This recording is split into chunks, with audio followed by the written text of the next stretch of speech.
Hello, you guys. Thank you for tuning in on another wonderful Wednesday to Lupus Has No Face podcast with your host, Savannah, and our special guest, Tasha. Hey, love. She looking so beautiful in that black and fur. Okay, don't play with her. Don't play with her.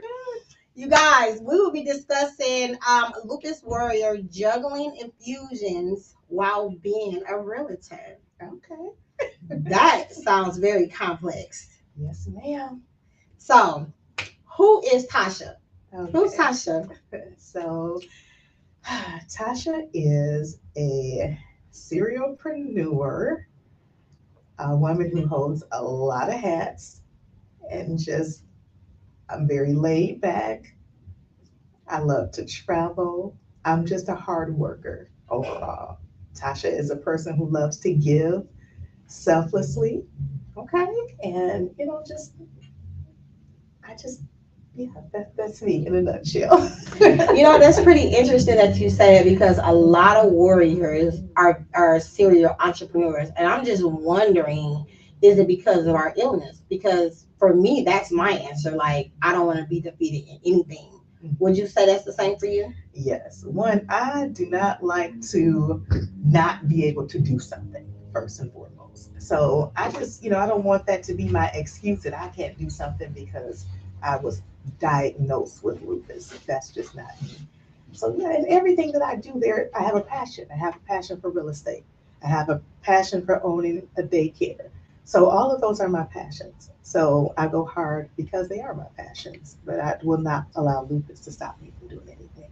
Man, that's amazing because so many people that's healthy they let life stop them from doing a lot of things. And because I am diagnosed with we are diagnosed with this invisible disease. When a regular healthy person complains about not doing certain things, I feel some type of way. Do you feel some type of way? Yeah. Because I'm like, if I can do this, like you can do it too. Exactly. Yeah. Because we all know lupus is just one of those things. You have your up days, you have your down days, but it doesn't stop what I need to do. So it doesn't stop what I need to do. I love that. I love that. So how did you become diagnosed? Like, what age was you? What was you feeling? What was the symptoms? Like, what was going on around that time period? Okay, so in 1998, December of 1998, I had my oldest. And so after I had her, I'm like, something is different. So I started like developing rashes, I'll say, like right on my sides. I'm like, this is not normal. Then all of a sudden, it was hard for me to walk. I couldn't use my hands as much. So I was just like, my hands were not normal. So when it came to holding my baby, like something is not right. So I ended up going to, at that time, my primary, her name is Michelle Johnson, rest her soul, because I found out later that she did pass away. And she said, I think you have lupus. Oh, and another thing, I had a lot of protein in my urine. And I was swelling, like my legs. Now I'm always known as a very skinny. I'm like, oh, I got big legs. So all of this swelling. Thank you. So my legs were swelling. So she said, I think you have something called lupus. I said, I don't know what it is, but I don't have it. You can't tell me I have this. I don't have lupus or whatever it is. She said, no, I just think you should, get tested. So again, mind you, I couldn't hold my newborn baby. So imagine what that feels like. My face was looking a little funny. My legs are swelling. I could barely walk. I'm like, okay. So I did the testing, and what happened, I had to have a kidney biopsy, along with some of the lab work that kind of said, okay, I think you do have lupus. Okay. So I had a kidney biopsy. The biopsy determined that, yes, I was diagnosed with lupus. And this is now February of 1999. So I was 23. That May, I was graduating from UWM. Congratulations. Yeah, thank you. I'm like, what is going on? I'm like, all of this can't be happening. And I just had a baby. So that is how I was diagnosed. I was 23, and I just couldn't, everything that I was familiar with, I could no longer do. Mm. So you didn't go through, it doesn't sound like from what you're telling me, you went through a long period of suffering, not knowing what you had. So it literally kicked in right after the baby. So right that after. brought it on like full blown. Yes. Wow. Did they say why? No, I have never had any symptoms of anything. So to have a baby and to say, oh, you have lupus, like something is not right.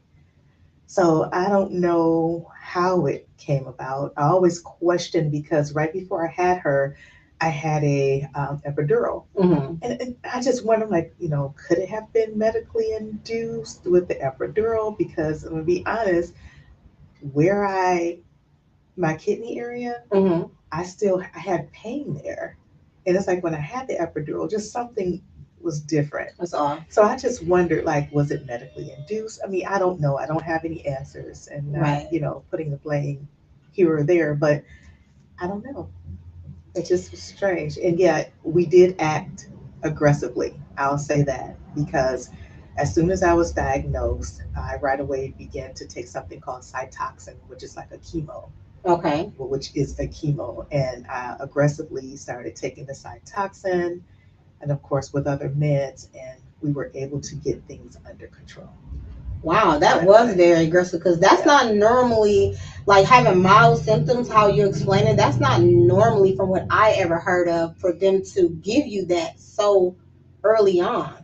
So they wasn't playing. Yeah, but my kidneys were doing, You didn't say that. My kidneys were to the point, and please forgive me, I can't think of the numbers, but the numbers were like, okay, are you going to have dialysis soon? Oh, okay, so that's why. Yeah. The numbers. So they were moving aggressively based on those numbers for my kidneys. So at that moment, you got your diagnosis, it's confirmed. What type of lupus first? What type of lupus do you have? I have SLE. Okay. And that's systemic lupus and lupus nephritis, meaning that it attacked my kidneys. Okay, and is that all that you have? Yes. That is beautiful. Yeah. Well, it does affect my blood. Sometimes my numbers are up and down. It affected my joints and the kidneys. So. Now I say that is beautiful because so many other warriors, as myself, have so many other diagnoses that falls under the umbrella. Yes. So to have two, it's like, girl, cool. Yes. Yes. I have been blessed. That's good. So when you got your confirmed diagnosis, how did you feel? What was going through your mind at the time? Like, did life change for you? Angry.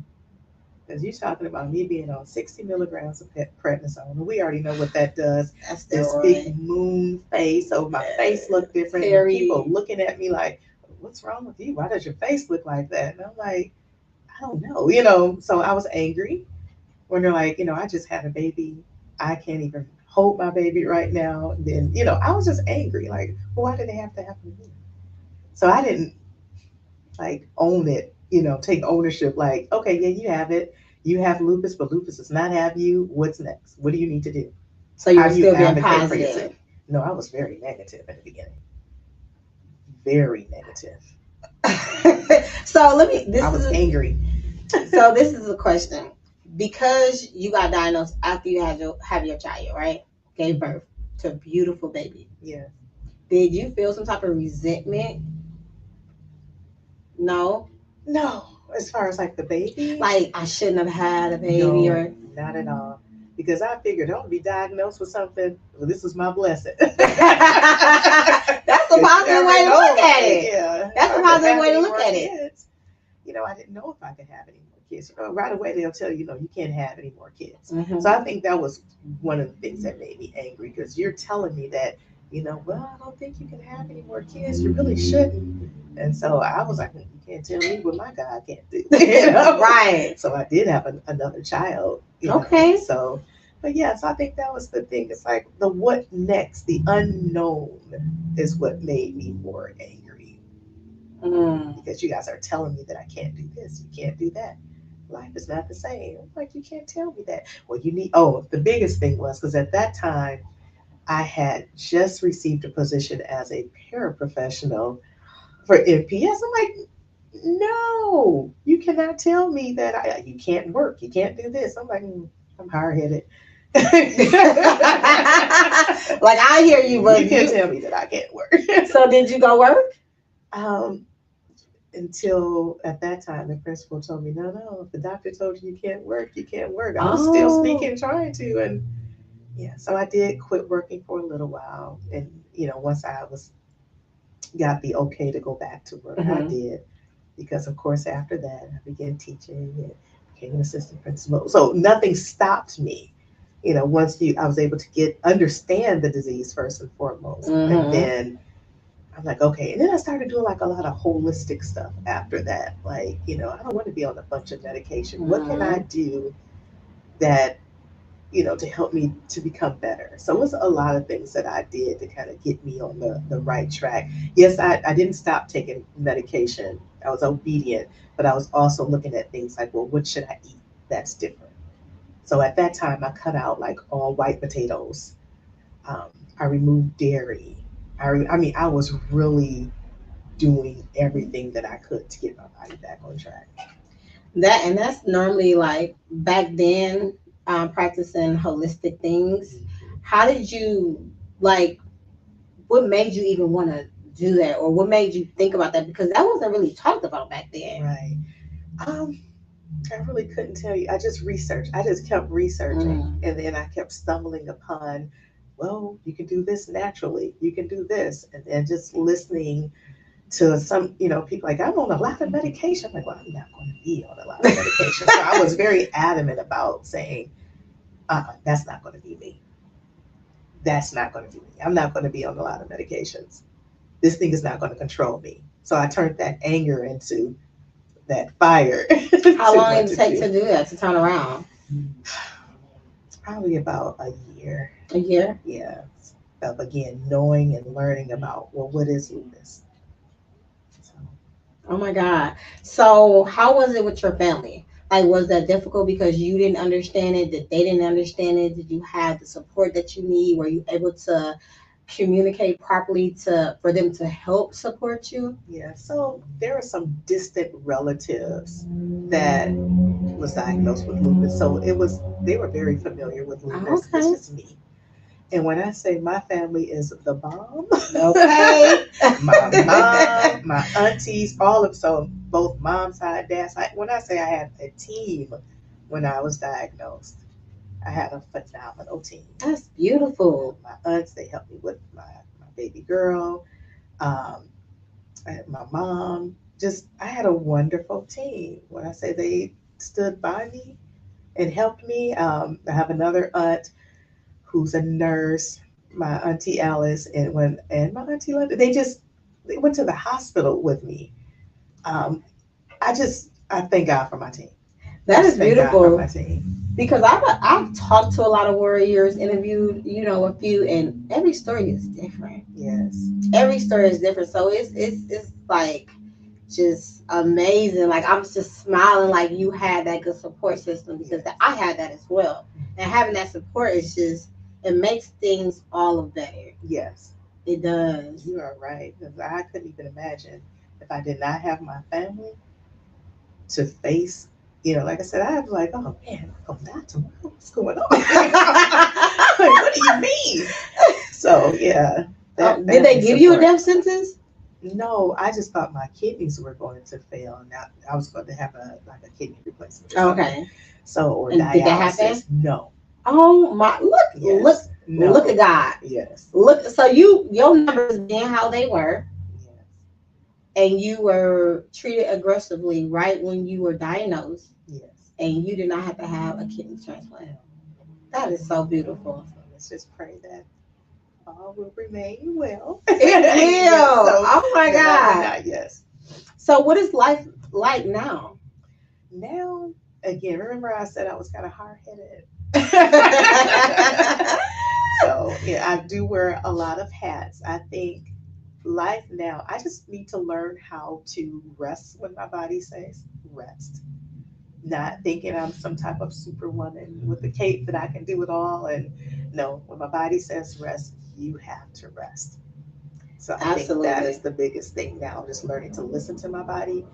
And then I go back to that, like, well, I don't want anybody to think that lupus is doing this or lupus is doing that. So I, again, fight harder to do and, uphold all of these different hats.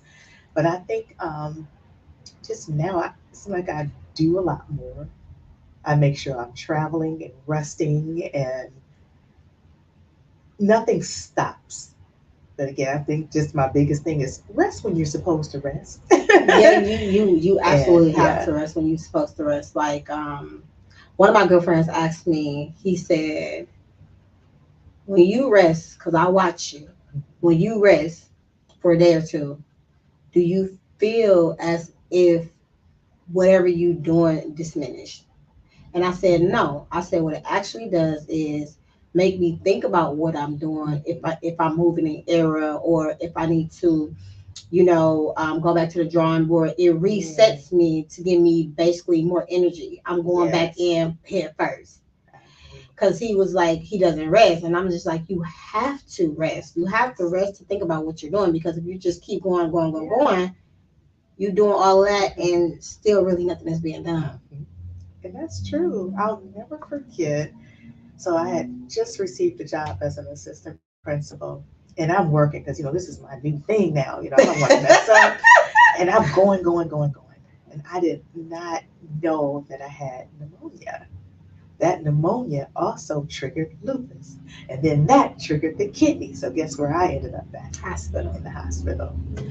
So yeah, so I just know that I have to listen to my body, and just getting the exercise in that I'm supposed to. And yeah, sometimes I'm hard headed and I don't take my medication. I don't know if you know about that. I do know about that. I was very rebellious in the beginning. So I just have to remember, again, do what you're supposed to do. If you want longevity, if you want your testimony to be heard, do what you're supposed to do. And you started here with your Yes. testimony. Yeah. You started here. Let's look. Hey, Ken, how you doing? She said, hey, ladies. Hello. No, so what I learned is when we start taking our medicine, because I got diagnosed at a very early age. So I was rebellious for a long, many years. So, but today, if I decide like not to take my medication, whatever, I know how long to do it. So I master it. I mastered almost everything it is that I do to be rebellious or indulge, Yes. how much to do it. Because my body tells me, Yes. and I can quickly go back because I'm like, I don't want to be sick. Yes. So people ask me all the time because I teach accepting classes because, you got to accept what you have in order to start doing better. Mm-hmm.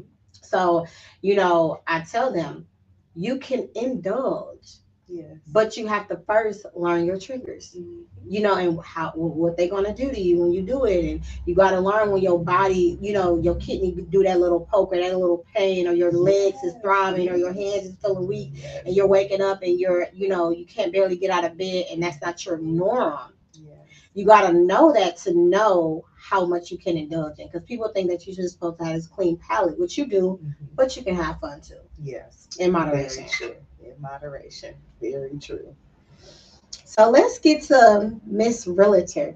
Okay, because that got to be hard. That's ongoing, non-stopping, dealing with paperwork, people, outside. You're dealing with everything.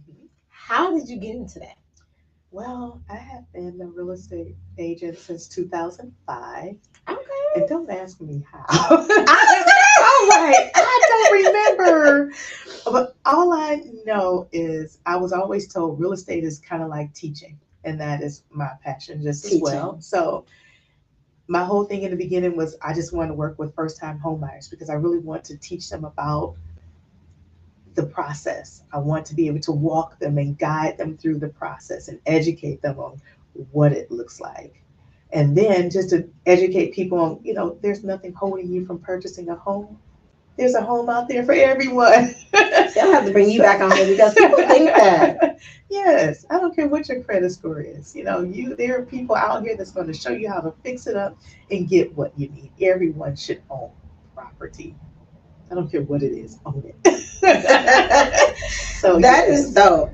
Okay, can you what does a typical day look like for you balancing infusions and real estate responsibilities? Okay. Whew. I want to say time blocking is huge. So making sure that that night before, what is that tomorrow going to look like, and something the day after.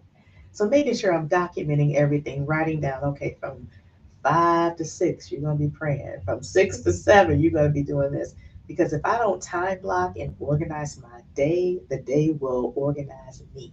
Mm-hmm. So just taking control of my day is first. So my day, get up. Of course, I told you I have the daycare too. So if I'm not doing my real estate, I'm there. But just making sure that, okay, what clients am I going to contact today? What does that look like? Who am I going to reach out to? So those are some of the big things. It's just what meetings, what classes I'm going to take today. Because I try to get some kind of professional development in every day too. Okay. Look at you. You have to. Girl, see, I'm not going to touch on that. We're going to do that later. How do you maintain your energy and motivation while managing lupus symptoms? Again, getting rest. Making sure I'm going to the doctor, making sure my blood work is together. But as far as energy, getting the rest that I need. Like I don't know, it doesn't happen all the time. Mm-hmm. But I try to get as much rest as possible. Taking those days where I'm like, okay, this is a me day. And that me day means you're not doing anything else. So taking advantage of the me days, and making sure I'm doing it. Don't pick up the laptop, the phone. It's so hard. I mean, even if I take like 3 or 4 hours and call it me, that rejuvenates me completely. That is so good. You have to do that. You have to do that because sometimes, like, I'll just go, and then I'll be missing for like a day or two, and I'll just be sleeping in, getting up, eating, going back to sleep. But that rejuvenates me. Yes. Yes. Rest is, people don't understand rest is very important. Like if you don't get enough rest, you can trigger your lupus. Yes. Exactly. And also exercising. So yeah, shout out to Coach Chrissy. I love her. I said I gotta get back in there because she was having me right, and then yes. I went MIA for a long while. Please go back. And when I go and I'm consistent, it good, don't makes me it? Feel good. It's like, I'm like, I can do it. It builds my confidence. But exercising alone helps me take control over lupus. And people don't understand that. People used to be like, people still say to me to this day, like, I'm in so much pain. You got to work through that pain because once you continue to, do it, it's going to relax and relieve your pain, your muscles, your joints. True. And they don't get the concept in their head. Like, if I'm already in pain, how is this going to make me feel any better? They don't understand. And it does. It does. It definitely does. What strategies or tips do you have for staying organized, productive in a demanding field like real estate? Because I'm still working on organization. You're still working on it. That's okay. It still goes back to planning your day.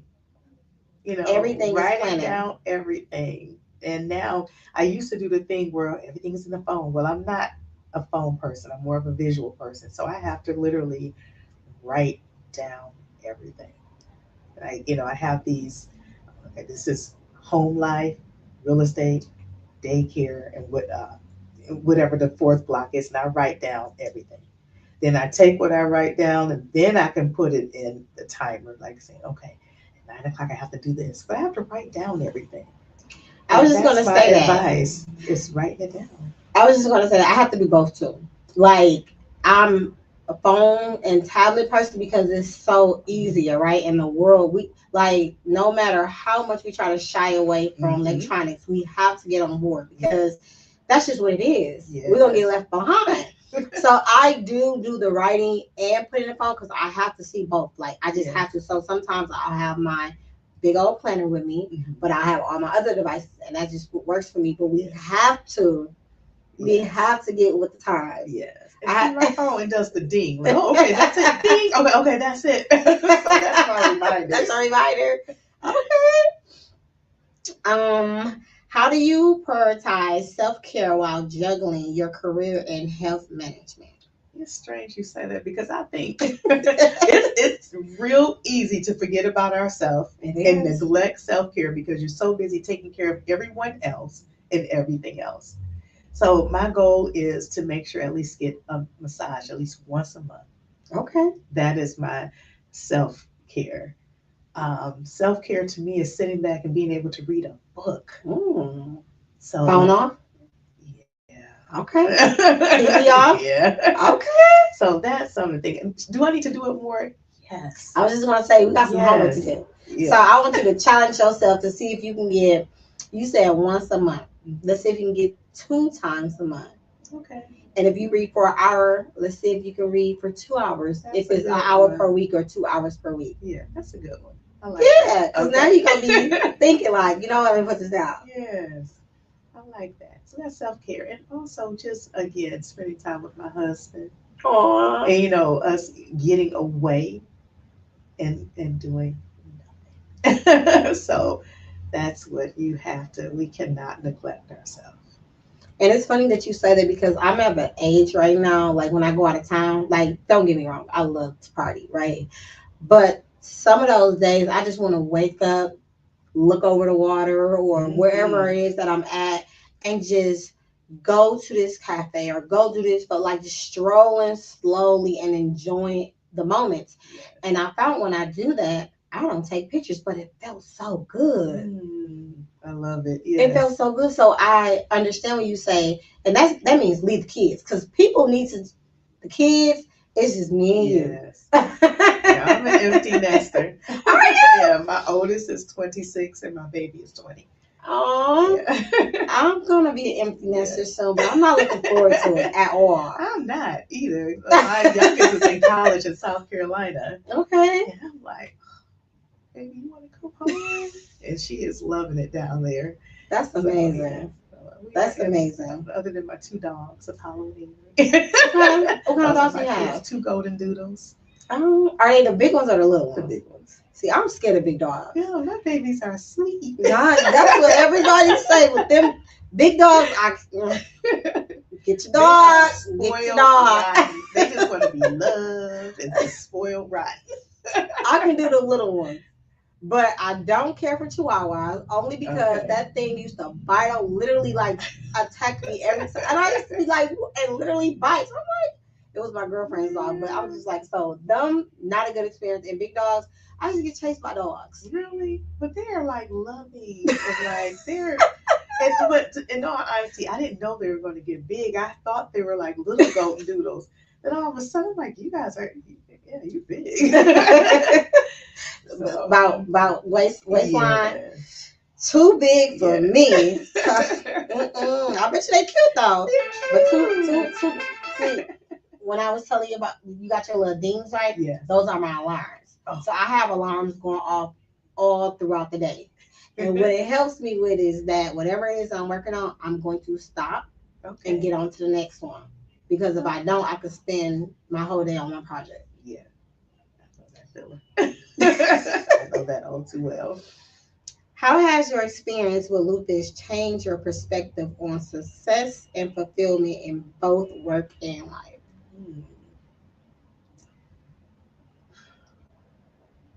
I think, again, I am just always trying to be the one to beat the odds. So I think it just makes me go that much more harder in everything that I do, making sure I get things accomplished. So let me ask you a question. If you don't get something accomplished, how do you feel? Because I'm really good at putting so much on my plate. I'm like, oh, But is it because you couldn't? Is it because life happens and it's valid that you didn't get it done? Like it's okay, or is it? Yes. And you still is like. Yes. The reason why I ask that because I feel that way, and I'm really trying to like talking to you. I'm trying to figure it out. Mm-hmm. Like it's really because they said that I have lupus. I have an invisible illness, and I know what it can do. So I have to do it right the first time. I have to be. I have to do this, okay, and I have to do this, and I have because I like to learn too. I'm in everything, like everything. I'll pick up something real quick, and I'm just like. Is that because we were told that we couldn't or we wouldn't? Yeah, just like I told you, what even like having a baby. Just because you told me I couldn't, I'm going to show you what God can do and that I can. So I do want people to know that nothing can stop me, nothing can hinder me. Don't look at what the doctor says that I have. This is who I am, and I'm going to keep pushing. And that's amazing. So when they told you that, did you lean on faith more? Totally.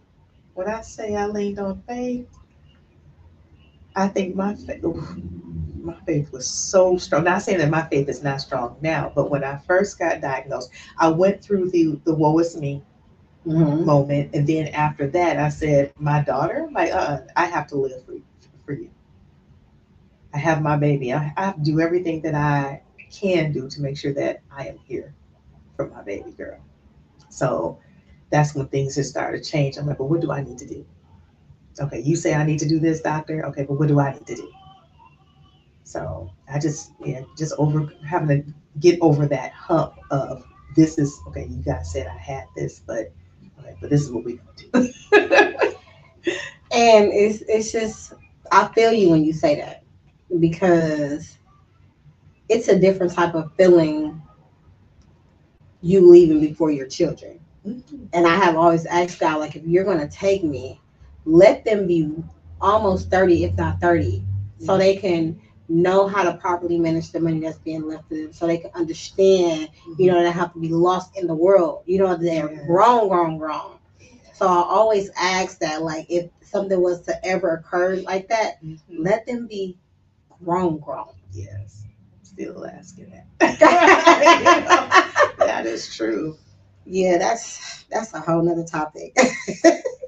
What roles does nutrition and lifestyle plays in managing your symptoms while thriving in your career? Okay, it's big, and again, thanking God for my sister Tana Jeter. She does. Shout out to Tana Jeter. She does Center of Our Nutrition, but she is one that in the beginning, when I felt like I had a lot of weight on me, I have to do something. So she was the one who really started introducing me to a healthier lifestyle and giving me that confidence that you can do it. And I'm like, I can do it. I can do it. So nutrition is huge. Do I always, go? No. Sometimes I slip. But you know what? I get right back on track again. So I'm now on that track now. Like, you got to do what you need to do. I'll be 50 this year, and I need to make sure I'm where I need to be. And you look good. Okay? You look dang good. Thank you. You look dang good. I'm not a wrinkle in your face, okay? That is so funny that you said it because all I ate was some food. I'm like, I'm so hungry, but it's so crazy because my mind works. I said I was gonna start fasting, but I wasn't trying to fast today. And so I'm like, I got nothing in the car to eat. I got no protein shakes. Like, Wendy's, here we come. Yeah. I don't want Wendy's, right? I'm eating. I'm like, this is not satisfying. But I was like, I was so hungry. I had to get something to eat. And I said to myself, tomorrow, make sure I got something in this car because I ain't doing this again. So it's okay to have that day, but as long as you jump back on. You have to jump back on because I'm like, I'm tired. I have some goals that I need to meet. So between my health and nutrition and getting in to work out, I have to do it because again, I have to be the one saving me. It's all mindset. Yes. Mm-hmm. Totally mindset. It is. And I'm like, do you want to live, or do you want the way your lifestyle to take over? So that's so important with having lupus. You have to take care of you. You have to put the greens in you. You Then do. just do what you're supposed to do. And it's not bad. No. Like spinach, love greens, Yes. broccoli, asparagus. Like, come on. Yes. But it's just that we have to make it to our taste, right? We can't just be Yes. getting that stuff anywhere. And my So whole thing is, salt is like my downfall. And we know with my kidneys, you cannot have Get it no. together, Tasha. Oh my So God. that is my thing. It's just staying away from that and sugar. Those two are Sugar is my bad kryptonite. thing. Yes. But almost every season in my house is no salt. Powders and everything. So I'm getting back to, just making sure I bring the powders back and eliminate the salt. And trying to get it off the fruit. Me, salt and watermelon. I'm sorry, y'all. Yes, I do. Salt and watermelon? Yeah. What do that taste like? It's good. I'm just gonna taste it just to see a salt and watermelon. I ain't never heard that one before. Yes. I'm like, why do you do that? Where you from? Right here. Really? Sound like some down south stuff. Probably is. I don't know if it is or it's just done. That is funny.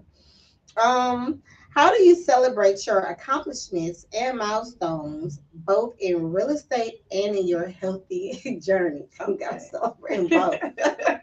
I don't celebrate enough.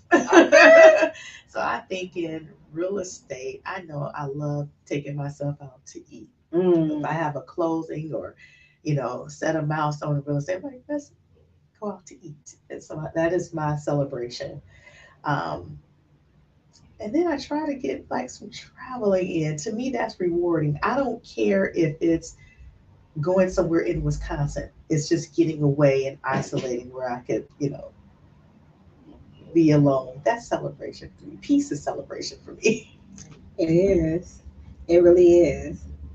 Where do you like to go? Because I'm a travel agent as well. Oh wow. Yeah. I can put that out there. Yes, You like to go places, Yes. So let me drop That's that a little drop bit.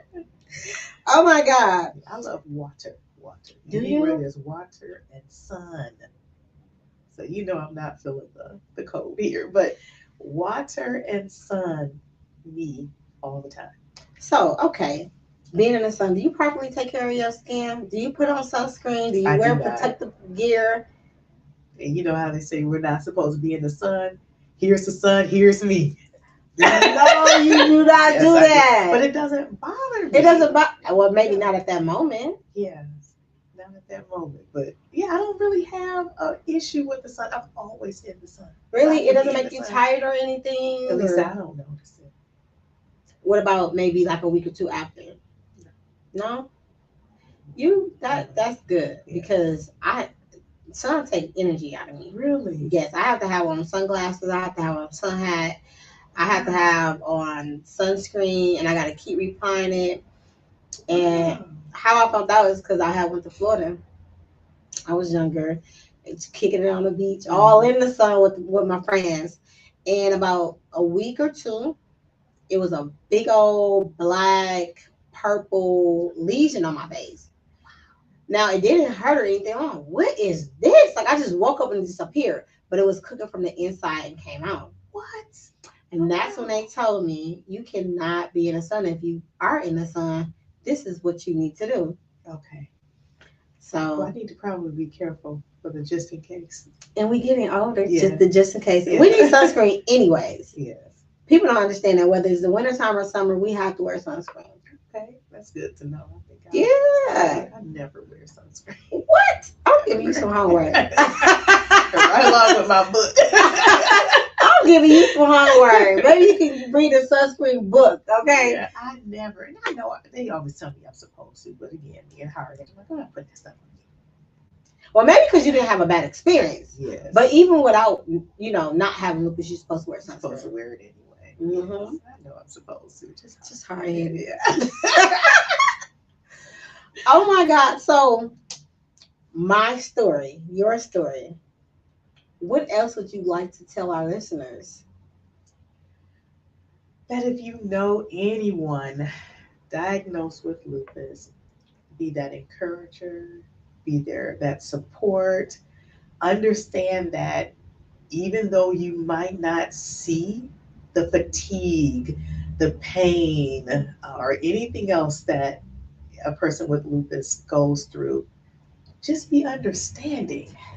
I don't think people really understand, like when I say that I'm tired and I know I'm a go, go, go, go, it means that I'm tired. It can happen like this, where I'm like, okay, I need to go lay down. You know, just know that we do not have control over the ups and downs because sometimes it has a mind of its own. I don't care how much you see me and I'm bubbly or anyone with lupus, just know that you have to be patient with them. Yes. Sometimes I might forget a lot, or we may forget stuff. Yes. Brain fog is real.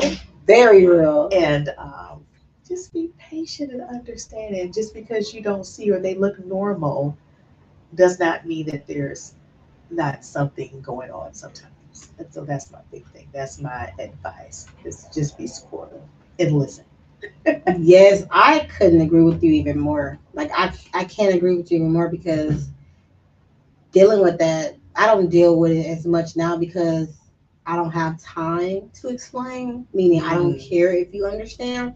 I'm at that point in my life right now. Yes. Because, like you said, if I say I'm tired, like I've been tired, probably days. Yeah. You know what I'm saying? Now it's the end of the point. Like I'm tired. You know what I mean? So I get when you say that, but you look like you ready to go out. You ready to go do whatever. You look upbeat and everything. You might just be like get in that car, like, oh my God, sit for 5 minutes. Yeah. Now I'm driving. Oh my God, let me get my bags and go in the house.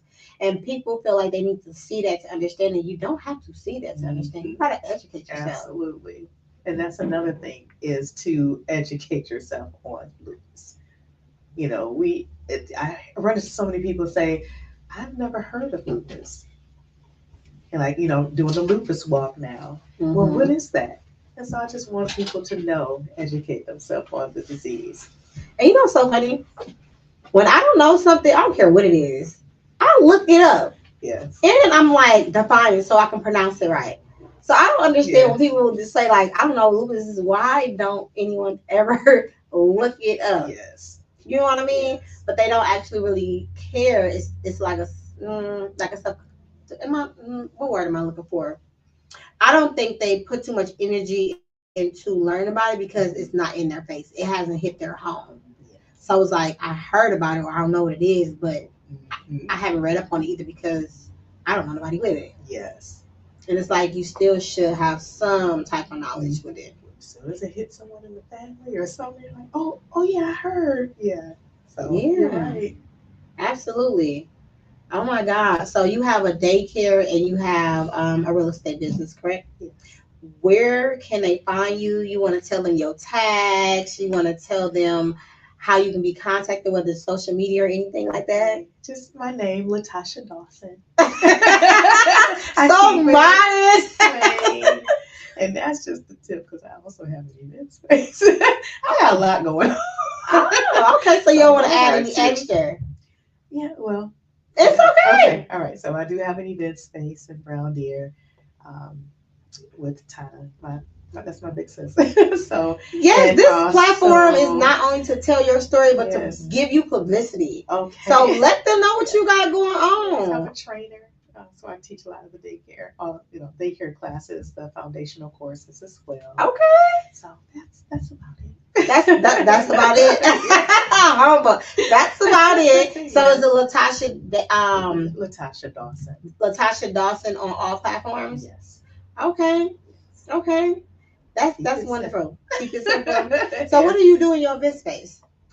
We do a lot. So we really would like to focus on like small weddings, micro weddings, but we do have like baby showers, birthday celebrations, memorial celebrations. We do host repasses as well. Okay. So we do quite a bit. That's TRC 106. We're right in TRC 106. Yes.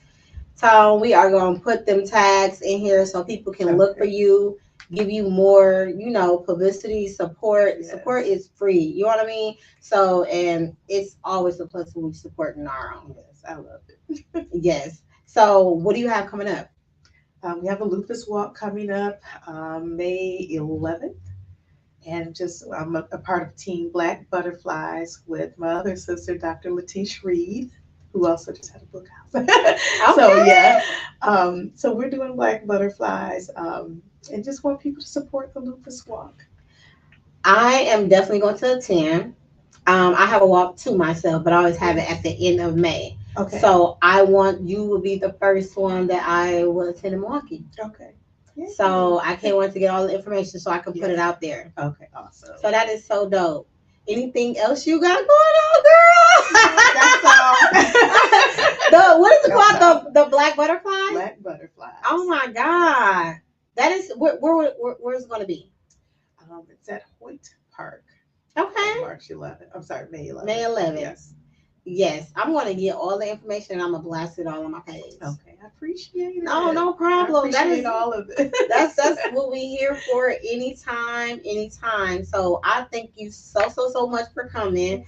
I am going to bring you back on here because we have so much more to talk about. I know we minimized it. So I appreciate being the first platform that you told your story on. Yes.